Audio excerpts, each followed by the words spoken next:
Sveiki, šiandieną išmoksime, kaip susikurti elektroninį paštą ir išsiųsti laišką.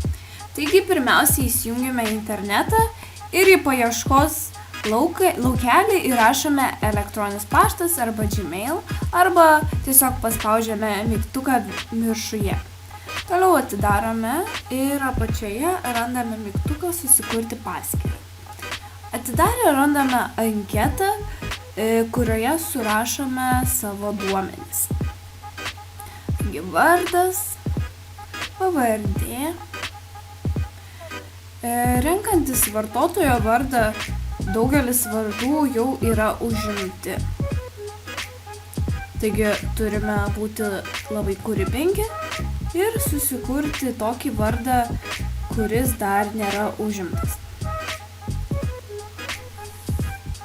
Kuriant slaptažodį svarbu sukurti sudėtingą, sunkiai iššifruojamą slaptažodį.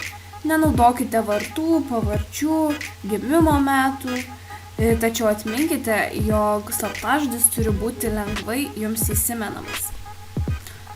Toliau rašome savo gimimo datą. Nurodome savo lytį. Galime užrašyti telefono numerį ir jis jums padės tada, kai pamiršite slaptažodį bei užtikrins jūsų paskyros saugumą. Jeigu neturite dabartinio elektroninio pašto, tiesiog palikite laukelį tuščią ir užtikrinkite, jog nesate robotas.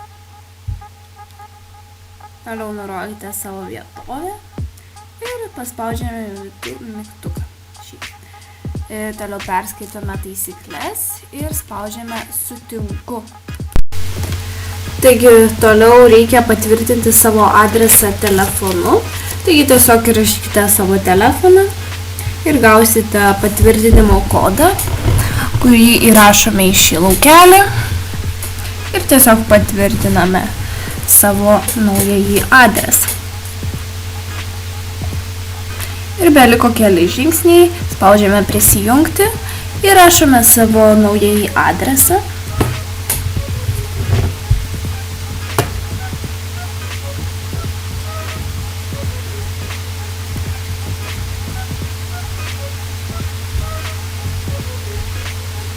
Na ir prisijungiame. Trumpa įžanga.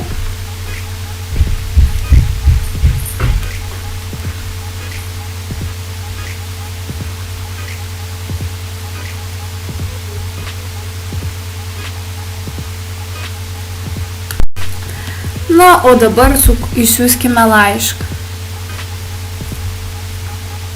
Kairėje spaudžiame mygtuką sukurti ir atsidaro langas. Jame įrašome, kam adresuojame laišką.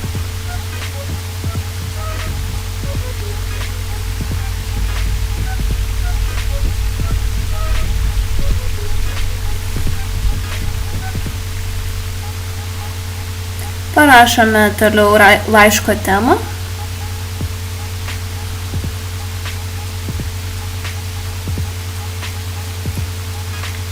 Bei tekstą, kurį norime išsiųsti.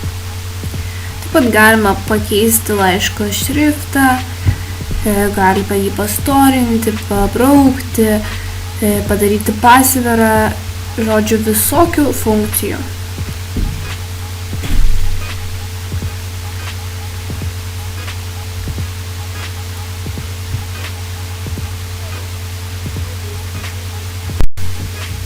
Toliau galime pridėti failų.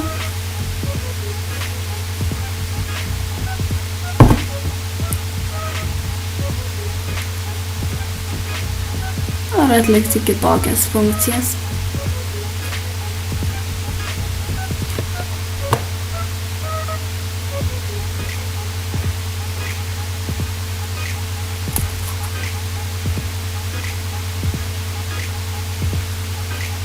Ir spaudžiame siųsti ir mūsų laiškas išsiųstas. Galime jį peržiūrėti. Štai. Galime ir ištrinti jį. Taigi tiesiog reikia pasižymėti ir paspausti šiukšliadėžę.